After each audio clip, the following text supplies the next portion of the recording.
우리 하나님의 완전한 계획 네 번째 말씀을 함께 나눕니다. 이번 주에 어저께 저희 이제 제가 이모가 세 분이고 외삼촌이 두 분이에요. 저희 어머니가 이제 6남매시죠? 맞나요? 6남매? 맞나요? 6남매 맞나요? 저희 어머니가 가장 장녀시고 근데 이제 세 번째, 그러니까 순서로는 다섯 번째 딸이고, 다섯 번째고 딸이고, 이제 막내 이모가 어저께 막내 이모 큰 딸이 결혼을 했어요. 27살 아마 그렇게 기억이 하는데, 참 결혼하는 걸 이렇게 보면서 예전에 우리 막내 이모가 저보다 4살 많아요. 네, 4살 많으신데 결혼하는 걸 이렇게 보면서 예전에 우리 조카가 이름이 다희인데, 다희가 아기 때 아버님이 이제 목회하시는 교회에 저희 친지들이 다 다니셨었거든요. 그래서 이렇게 아장아장까지는 아니고 한 3살 정도 됐을 때 좀 이제 걷잖아요. 그래서 그때 이제 이모가 한글을 좀 가르치셨던 것 같아요. 근데 교회 저희 문처럼 철문에 냉장고에 붙어놓은 과일들이 좀 붙어 있었어요. 뭐 수박, 조그맣게 수박, 포도. 근데 이제 수박은 발음이 되는데 이제 포도가 발음이 안 되니까 모도 그런 거에서 아니 포도, 모도. 이모 얘 이상했는 거 아니야? 왜 피읍 발음이 안 돼? 뭐 이랬었던 기억이 났었어요. 그러면서 결혼식을 보는데 벌써 시집을 가는구나라는 생각을 하면서 참 세월에 어떤 뭐랄까요? 좀 안 좋게 얘기하면 세월의 무상함을 좀 느끼게 되고, 한편으로는 세월이 진짜 빠르구나, 시간이 정말로 너무너무나 빠르구나라는 생각을 해봤습니다. 사실 뭐 지금 이제 우리 임종 집사님도 예지가 있고, 또 우리 아직 한참 후라고 생각할 수 있지만 우리 누리 씨도 아이들이 금방인 것 같아요. 정말 금방인 것 같더라고요. 언제 커서 저렇게 시집을 가고 하는구나라는 생각을 하면서 그런 어떤 좀 시간을 보내고 가족들도 간만에 보고 했었던 것 같습니다. 또 한편으로는 올해 이 상반기에 행사가 너무 많았거든요. 그러니까 1월달이 되면 목회자 수련회가 있으니까 또 수련을 다녀왔고, 노래도 있었고, 또 다들 아시겠지만 장모님이 팔순이셨기 때문에 또 그때 당시 가장 몸이 안 좋은 상태인데도 불구하고 또 여행을 다녀왔고, 교회는 뭐 당연한 거고, 학원도 당연한 거고, 또 이 큰 행사가 있다 보니까, 또 어저께도 이제 결혼식이 이천에서 있었어요. 경기도 이천에서 있다 보니까 아침 일찍 움직이고, 또 저녁에 예배도 준비해야 되니까 바로 또 오는 바람에 아무래도 마음이나 육적으로 좀 피곤한 상태인데, 어찌됐건 일단 2026년 외부 큰 행사는 이제 마무리가 다 된 것 같아서 어제 이제 아내랑 함께 돌아오면서 어찌됐건 좀 큰 행사는 다 마무리가 됐다. 이제 여름에 있을 우리 교회 행사하고 올해 잘 마무리하면 어떻게 올해 26년도 잘 마무리가 되겠다. 물론 또 한 가지는 저희 이제 이사를 하는데, 이사가 또 잘 마무리가 되면, 이사까지 온전하게 좀 마무리되면 올해는 이제 큰 일들이 잘 이제 좀 원만하게 끝나겠다라는 생각을 하면서 오늘 예배를 이렇게 준비를 했습니다. 제가 오늘 서두에 이렇게 짧게 이 말씀을 드리는 이유는, 사실 우리가 인생을 살다 보면 계획을 많이 해요.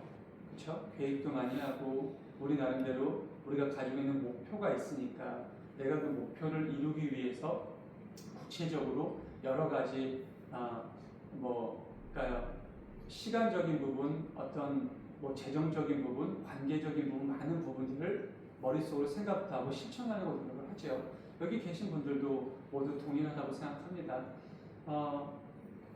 어떻게 보면 그런 계획 속에서 지금 우리 두 분은 이제 원장님 이시고, 또 교육도 하시고, 또 우리 부임문 청년 같은 경우 이번 해문 청년도 학교가 되셨죠. 여기 성지초등학교.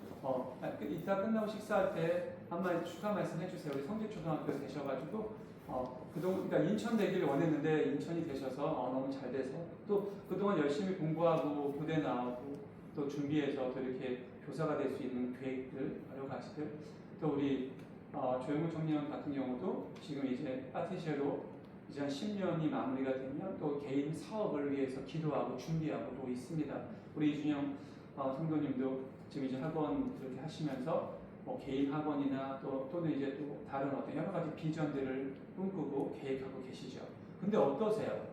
그동안 오시면서 계획대로 착착 진행이 되셨습니까?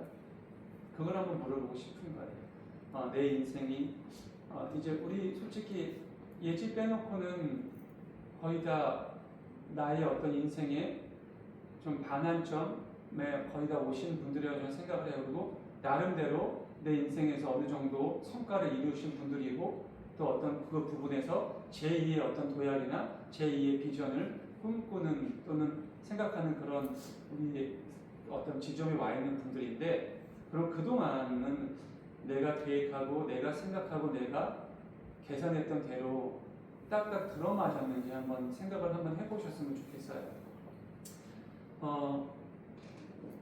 제가 금요일 날도 일론 머스크에 대한 이야기를 잠시 언급을 했죠.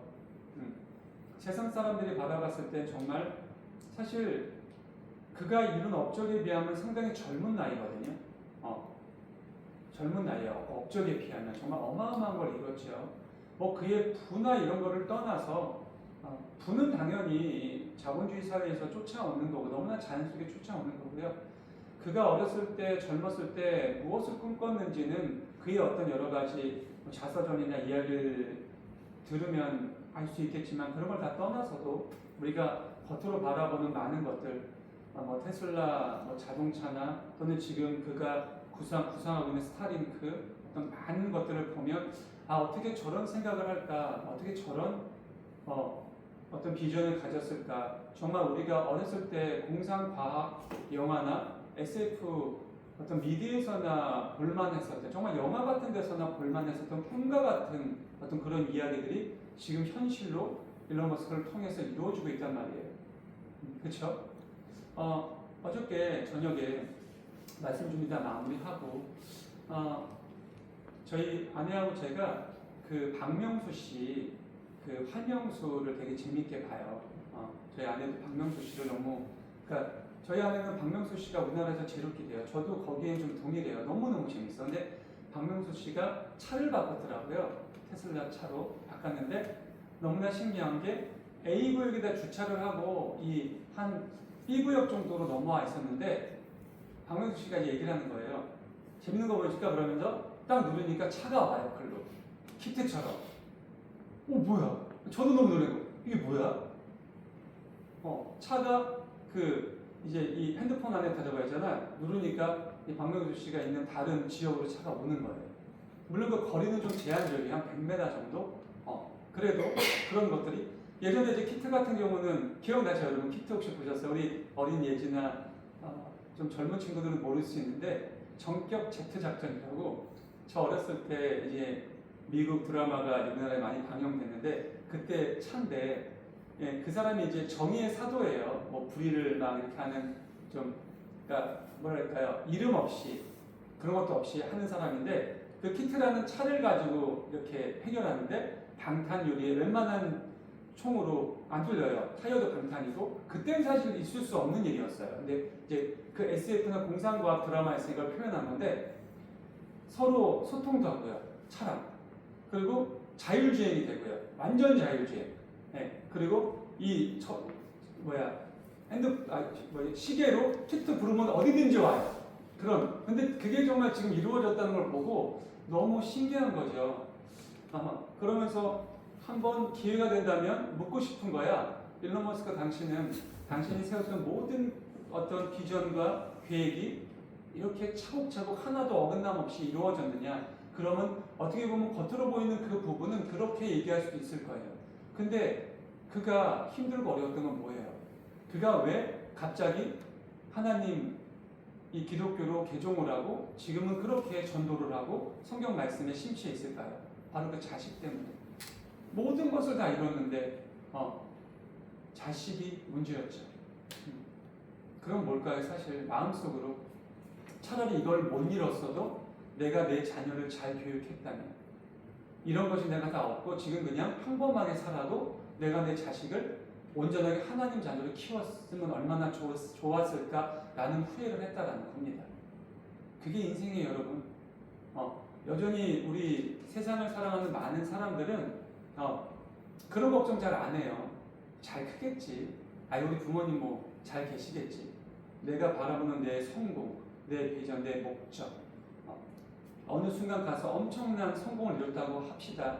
근데 그 성공의 이면은 분명히 내가 생각하지 못하고 배려하지 못하고 내가 챙기지 못했던 부분에 대한 미흡함과 안일함과 그런 어떤 결과가 나온다는 거죠. 인생은 다 그래요. 그 모든 것을 다 잘할 수는 없어요. 왜냐하면 우리는 그만큼 연약하고 부족한 존재이기 때문입니다.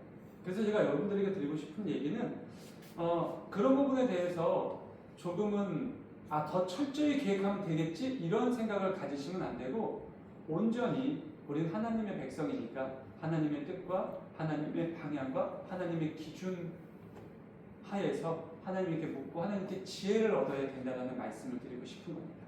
자, 오늘 말씀 제가 방금 조금 길게 말씀해 드린 것과 그 맥을 같이 하는데요.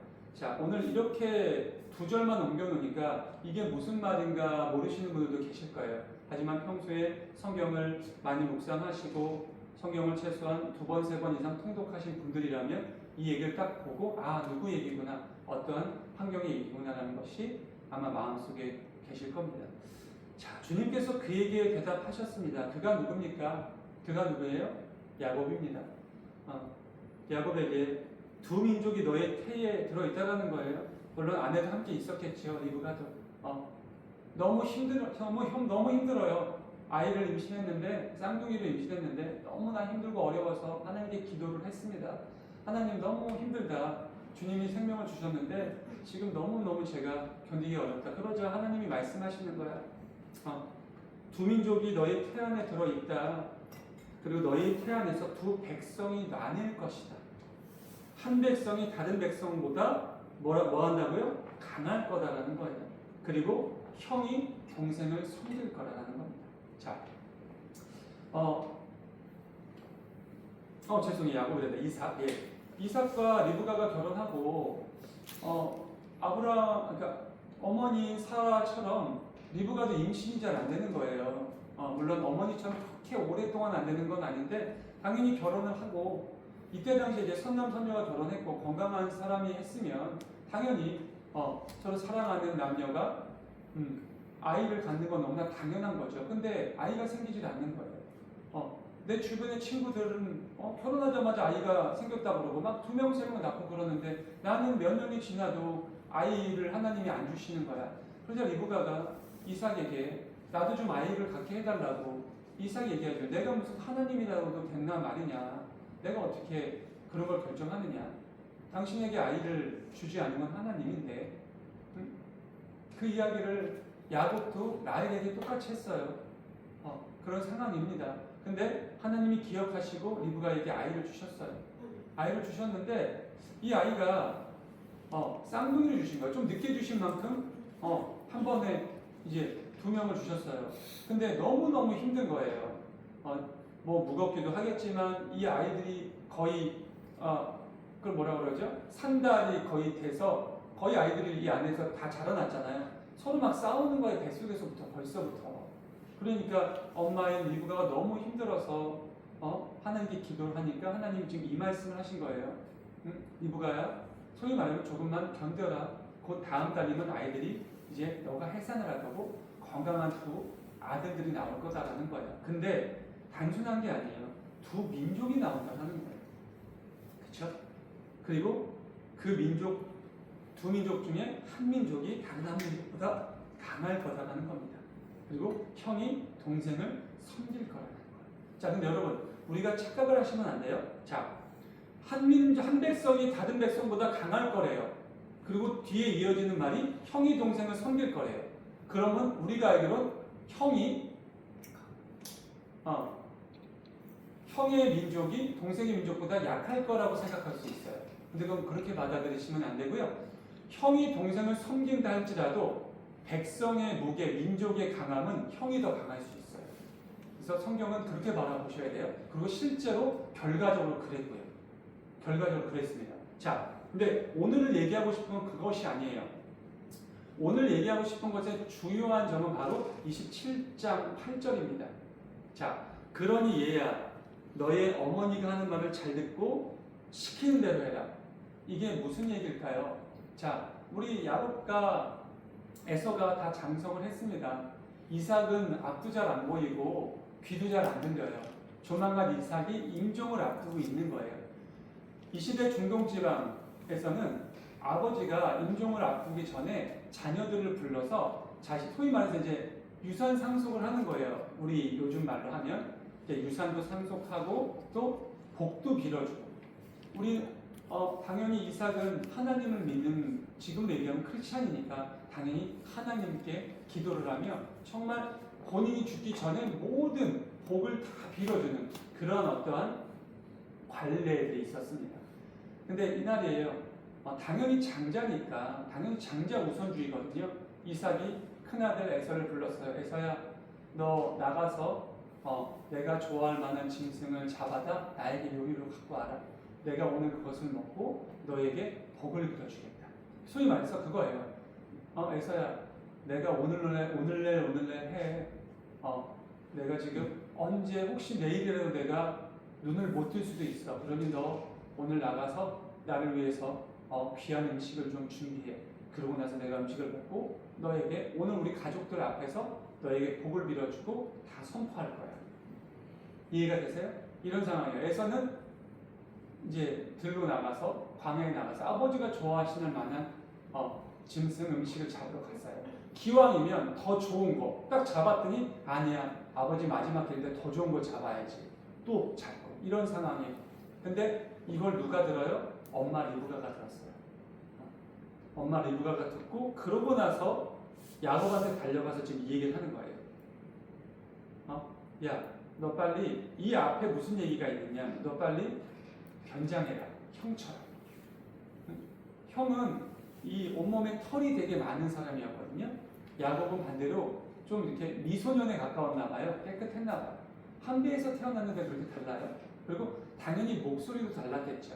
근데 다행인 건 제가 방금 말씀을 얘기하기 전에 얘기 드렸죠. 이삭이 지금 상태가 앞을 잘 못 봐요. 눈도 멀었고 귀도 너무 멀었어.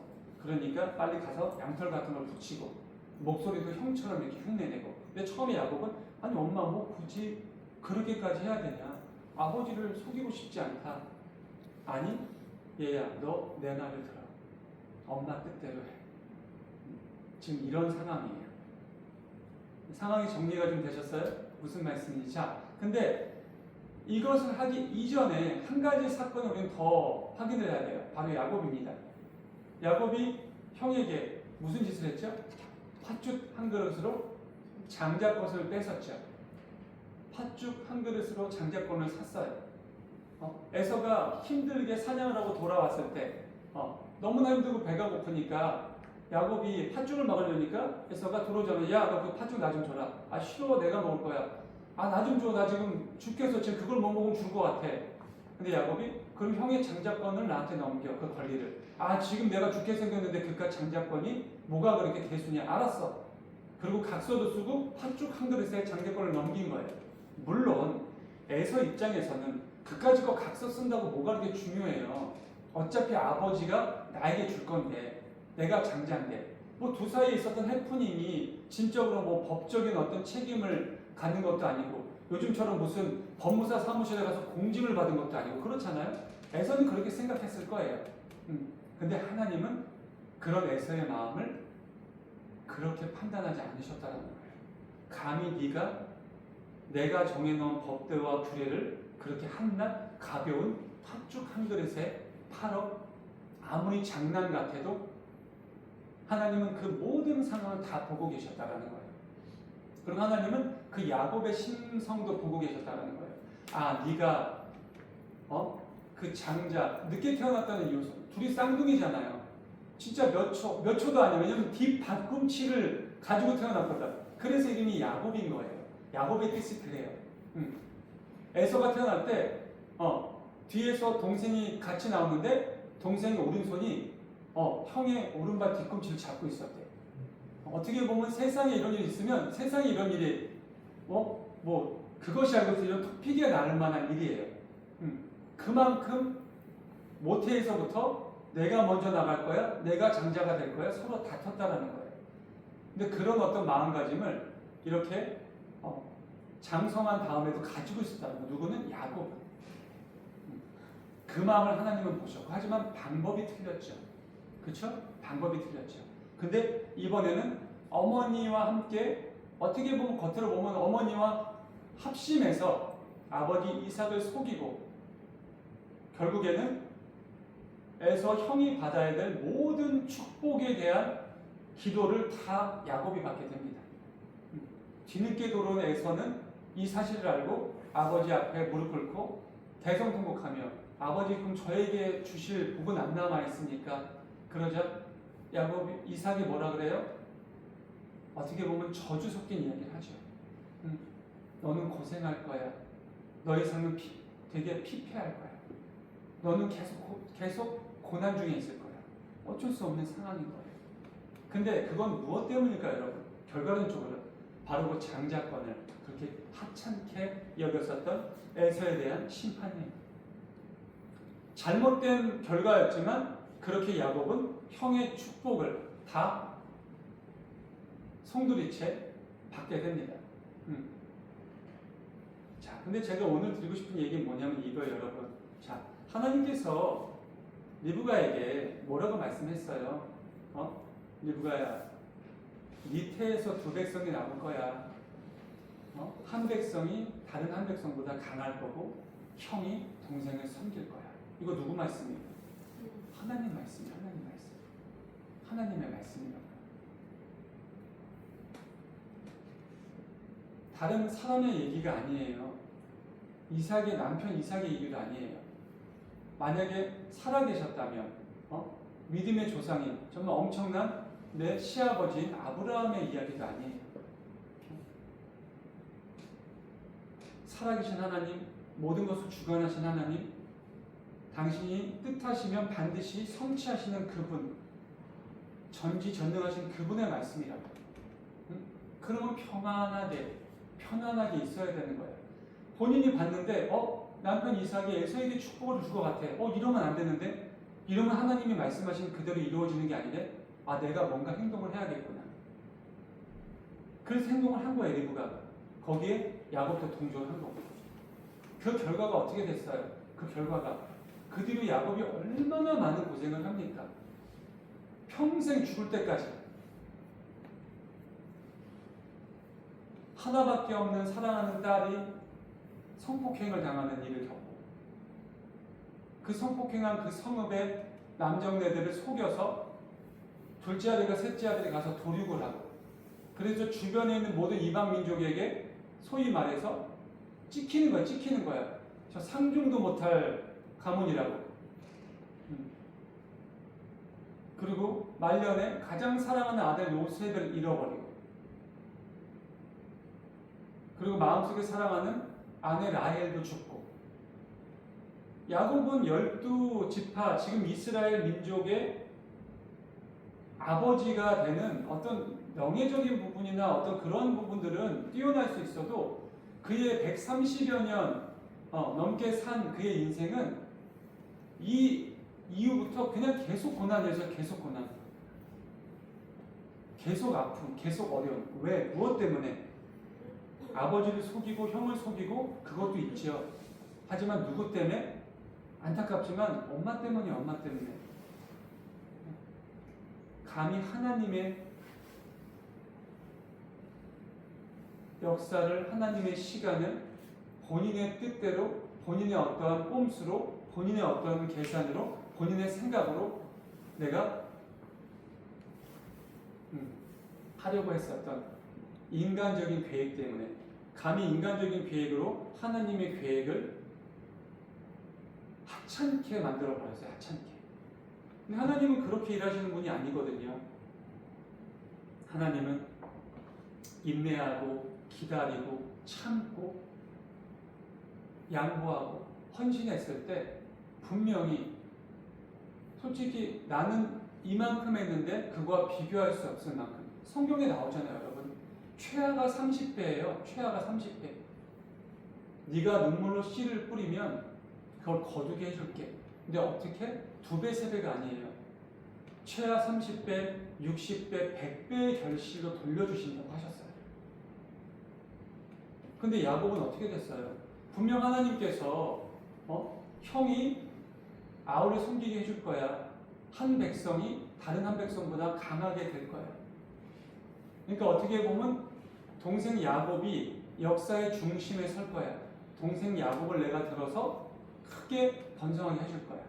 리브가에게 분명히 그 말씀을 하셨단 말이에요. 그러면 믿고 인내하고 기다렸어야죠. 상황이 어떻게 되더라도. 그럼 이 상황이 조금 조급해. 이 상황이 조금 불안해. 내가 이 기회를 놓치면 뭔가 안 될 것 같아. 그건 누구의 생각입니까? 내 생각이잖아, 내 생각. 내 계산. 그런 꼼수는 안 된다는 거예요. 성경은 그 말씀을 다 보여줘요. 하나님이 분명히 약속하셨고 하나님이 분명히 계획하셨는데 그 계획을 믿고 따르는 이에겐 30배, 60배, 100배가 아니에요, 여러분. 가히 상상할 수 없을 만한 복을 주셔요. 그런 결과를 받은 성경의 인물들이 너무나 많아요. 근데 대표적으로 야곱도 그렇고, 예? 나중에 뒤에 나오는 모세나 다윗도, 대표적인 게 사울도 하나님의 말씀을 믿지 않고 본인의 현재 상황과 주변 사람들의 눈치와 사람들의 평가와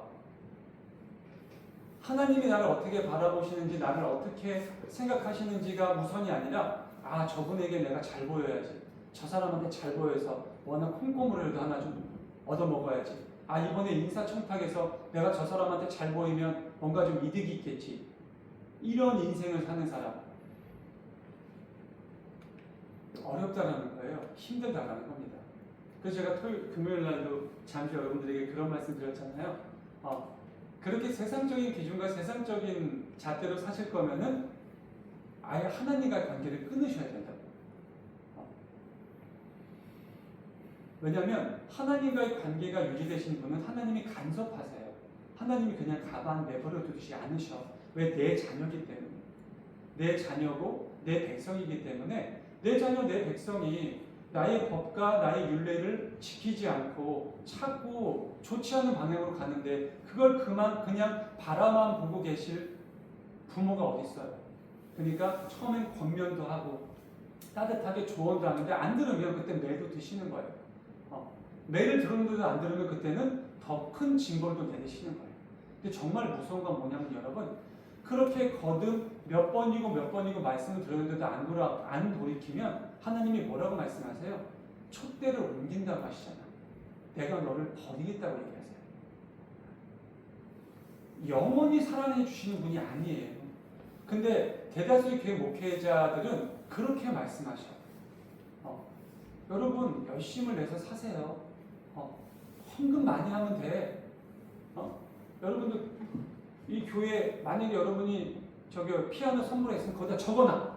기준 누구 며칠. 하나님은 다 그런 걸 보세요. 이런 말 같지도 않은 설교를 하세요. 그런 거 아무 의미 없어요. 아무 의미.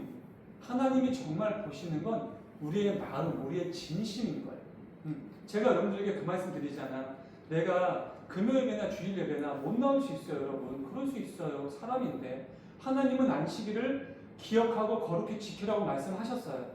근데 그렇게 따지면 지금 전 세계의 모든 기독교인들 안식일 기억해서 거룩히 못 지켜요, 여러분. 저도 그렇게 못 지켜요. 안식일이 언제부터 언제예요? 토요일 해가 지는 날부터 오늘 일요일 해가 지는 날까지.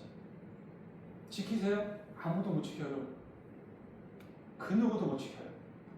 지금 그것을 지키는 민족은 유대 민족, 이슬람 민족밖에 없어요. 그들은 정말 율법대로. 그래서 그들은 지금도 시집 안 간 내 여동생, 친동생이 시집 안 간 내 남자 아들이 간음을 하잖아요. 데리고 나와서 돌로 쳐 죽여요. 그것이 최근에도 몇 년 전에도 뉴스에도 나왔고. 그들은 지금 구약시대 율법대로 살고 있어요. 지금도 아직까지. 그렇기 때문에 그들은 이제 금요일 토요일이죠. 금요일 저녁 해가 떨어지기 전에 모든 걸 다 마무리합니다. 그리고 그때부터 토요일 저녁 해가 지기까지는 일 안 해요. 택시도 안 다녀요. 버스도 안 다닙니다. 아무것도 하지 않아요. 왜? 안식일이기 때문에. 여러분도 그렇게 지킬 수 있어요? 우리 못 지켜요, 여러분. 심지어 저도 못 지킵니다, 여러분. 안 돼요. 할 수가 없어요. 근데 예수님이 이 땅에 오셔서 그 모든 것을 완성시키셨잖아요. 그리고 초대교회 예수님께 배우고 예수님과 함께 동고동락한 초대교회를 세운 그들이 교회는 이렇게 해라. 이것이 교회다라고 알려줬잖아요. 그리고 시대가 변하면서 그런 것들도 조금씩 우리의 삶의 패턴에 맞게 변화되고 있어요. 그래서 제가 여러분들에게 금요 예배, 주일 예배 여러분들이 할 수 있다면 지켜주시라고. 할 수 있다면 시간도 좀 지켜주시고, 할 수 있다면 복장도 좀 지켜주시고, 할 수 있다면 그런 어떤 여러 가지 여러분들이 섬기는 교회의 법도들, 교회마다 좀 달라요. 우리 하나님과 동행하는 교회도 이제 목회자가 저다 보니까 저의 어떤 교리의 방향대로 저의 어떤 설립 목적의 방향대로 나아가죠. 근데 내가 예를 들어서 하나님과 동행하는 교회 한 2, 3년 다녀봤더니 나랑 안 맞아. 그럼 옮기셔야 돼요, 여러분. 그게 맞아요. 나하고 맞는 교회를 찾으시는 게 맞아요. 근데 하나님은 처음에 이렇게 말씀하실 거예요.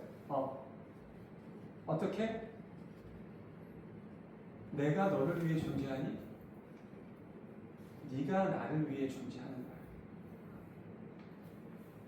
내가 너에게 하나님과 동행하는 교회를 섬기라고 너에게 허락했으면 힘들고 어렵고 난감한 일이 있어도 참고 인내하며 그리고 무언가가 있으면 나한테 구했어야 돼. 하나님은 오늘 그 말씀을 하시는 거예요. 그 말씀. 무슨 말씀인지 이해되세요, 여러분? 리브가가 지금 이 상황을 봤어요. 그러면 차라리 골방에 들어가서 하나님께 기도를 했어야 돼. 주님, 저에게 분명히 20년 전에 말씀하지 않으셨습니까? 분명 야곱을 더 크게 써주신다고 하지 않으셨습니까? 근데 그게 왜 그런지 아세요, 여러분? 이삭은 아들 에서를 좋아했고요. 엄마 리브가는 야곱을 사랑했어요. 어떤 성향인 것 같아요. 제가 MBTI를 잘 몰라. 근데 에서는 굳이 얘기하면은 T예요. 제가 T하고 하나 뭐예요? F인가? 제가 그 정도만 알아. 나머지는 잘 모르겠어요. 근데 야곱은 전형적인 F였어요. 집에서 책 보고 엄마 요리 도와주고 약간 그런. 그리고 어머니 마음을 잘 헤아리고. 근데 에서는 말 그대로 그냥 상남자.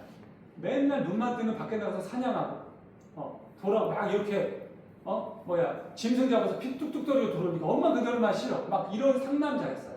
근데 아버지 이삭은 또 그런 에서를 사랑했고. 그리고 아버지는 법도대로 장자에게 모든 것을 물려주는 게 맞으니까. 근데 엄마는 그게 싫었던 거예요. 그리고 엄마는 뱃속에 있을 때 하나님이 나에게 주신 확실한 약속이 있었어요. 그러면 그렇게 했어야 된다는 거예요. 내가 내 눈으로 내 판단으로 바라봤을 때 지금 이게 이쪽으로 가는 게 맞는데 주변에 많은 사람에게 물어봐도 당연히 이쪽으로 가는 게 맞는 거야. 근데 하나님 나에게 이쪽으로 가라고 하세요. 근데 내가 이쪽으로 가기가 싫어. 그럼 하나님께 여쭤봐야 돼. 하나님, 제가 이쪽으로 가기가 싫은데 꼭 이쪽으로 가야 합니까? 제가 이번 한 번만 이쪽으로 결정하면 안 될까요? 아마 하나님은 그래라. 한번 그쪽으로 가보라. 그럼 어떻게 될까, 여러분? 결과가 나중에 후회가 되면서 주님 그때 절 좀 더 말려주시지 그러셨어요. 50년을 살다 보니까 저도 그랬고요. 제 주변에 그런 사람들이 너무나 많아요. 그럼 누군가 이럴 수 있어. 그러면 모든 것이 다 하나님 뜻대로 하시는 거 아니냐? 그럼 난 생각이 없냐? 난 뜻이 없냐? 나는 나의 기준이 있는 건데 있지요, 여러분. 없지 않아요. 근데 여러분, 제가 여러분들에게 그런 말씀을 드려요. 우리는 하나님의 자녀인 동시에 하나님의 종이거든요. 하나님 우리의 주인이시면 동시에 부모이시고 우리에게 생명을 주신 분이시고 우리가 이 땅을 살아가면서 우리의 모든 일거수일투족 모든 것들을 감찰하시는 분이시고 간섭한다, 개입한다 하면 기분이 나쁘죠. 근데 아니거든요, 여러분. 저는 가끔 그런 얘기를 해요. 우리 세상에 나가보면 정말 말 같지도 않은 범죄들이 많이 일어나요. 최근에 있었던 사건 아시죠? 그 여자 사이코패스로 결정이 났더라고요. 이쁘장하게 생겼대요. 좀 이쁘장하게 생긴 여인이 모르는 남자한테 접근해서 무슨 술 한잔 사주세요. 밥 한번 먹을래요? 남자들은 그냥 희희낙낙해서 쫓아갔다가 그 드링크 음료수 마셔가지고 3명은 중태에 빠지고 2명은 죽고. 물어봤더니 왜 그랬냐니. 보고 싶었대. 이렇게 먹으면 죽는지. 죽을 때 어떻게 죽는지, 고통스럽게 죽는지. 근데 그게 내가 아닌 게 얼마나 다행이야. 그리고 그냥 나는 평범하게 횡단보도에 서 있었는데, 대낮이었어요, 여러분. 대낮에 많지 않은 운전자가 그 횡단보도를 들이받아가지고 서 있던 8명이 엄청나게 크게 다치고 2분은 운명을 달리했어요.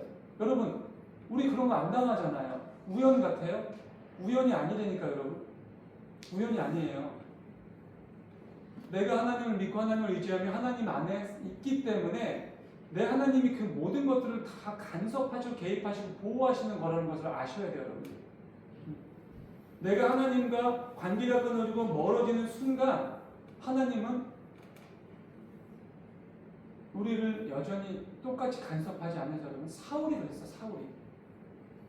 하나님이 선택하셔서 이스라엘의 왕으로 만들어졌는데 자꾸 하나님의 말씀을 무시하고 멸시하고 선지자를 보내가지고 권면도 했어요. 돌아와라. 하나님의 뜻대로 해라. 근데 무시했어. 지가 왕이고 지가 모든 걸 다 가지니까 지잘나서. 끝내 하나님이 사울을 버리셨잖아요. 사울을 떠나셨잖아요. 사울이 나중에 뭐라 그래요? 점쟁이를 찾아가가지고 자신의 운명을 쳐보잖아요. 근데 왜 점쟁이를 찾아갔어? 기도를 해도 하나님이 응답하지 않으시고 어떻게 자기가 해도 하나님이 자기를 찾지 않으시는 걸 안 거예요. 하나님 그러시는 분이에요. 내가 내 인생대로 살다가 죽기 전에 하나님께 돌아오면 되지 않을까? 그렇지 않아요. 말씀드리잖아요, 여러분. 하나님 팔이 안으로 굽으시는 분이라고 했잖아요.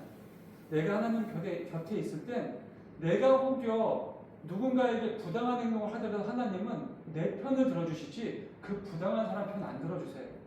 왜? 그 사람은 하나님의 자녀가 아니거든. 우리가 하나님의 자녀가 아닌 사람과 대응하고 대립을 할 때 우리가 조금 꼼수를 쓰고 하더라도 하나님은 우리 편을 들어주신다니까요. 왜? 내 자녀이기 때문에. 그렇잖아요, 여러분. 똑같아요. 근데 내 자녀인 것을 하나님이 얘가 부인해. 내가 너를 지명해서 불렀고 내가 너를 낳았고 내가 너를 지금까지 지켰는데 하나님 내 아빠가 아니래. 하나님 내 주인이 아니래. 난 내 뜻대로 살겠대. 그럼 하나님이 처음에는 하나의 낙을 거두시겠죠. 자, 말씀을 마무리합니다.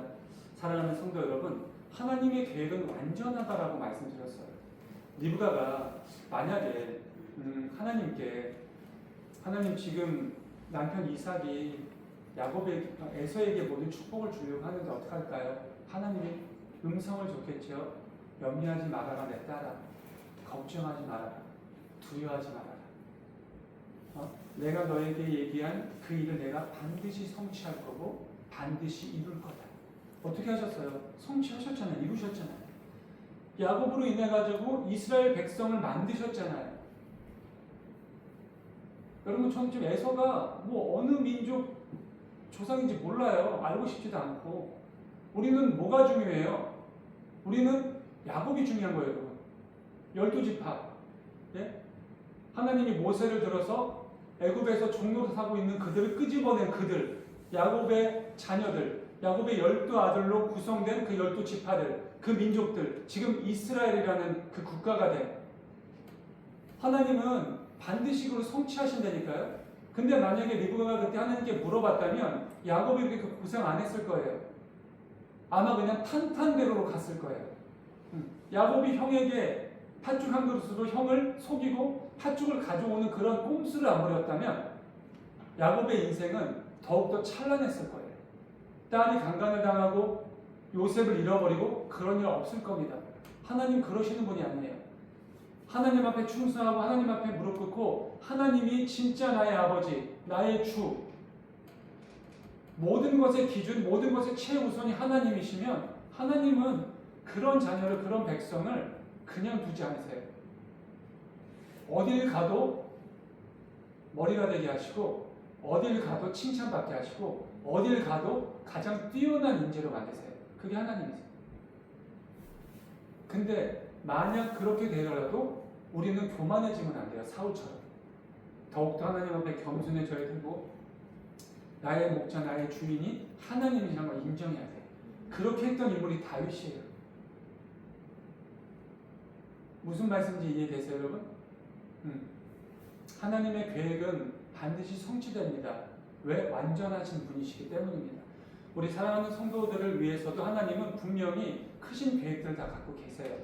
우리 임정 집사님, 우리 전두리 성도, 최현진 성도, 우리 이주영 조사님, 또 우리 고인문 청년, 그리고 부족한 종에게 이르기까지 어떻게 보면 저에게 하나님이 뜻하시는 계획을 성취해 주셨어요.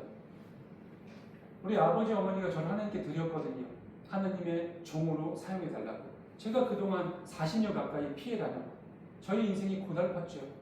제가 말씀드렸잖아요. 제가 만약에 19살 때 신학대학교를 들어가서 온전히 하나님께 저희 인생을 드렸다면 아마 저희 인생에 그런 고난은 없었을 겁니다. 아니, 없었을 거라 저는 확신합니다. 근데 제가 선택해서 제 뜻대로 살고 싶어서 제가 계획한 대로 살고 싶어서 그런 고난을 감수한 거예요. 그것도 감사하죠.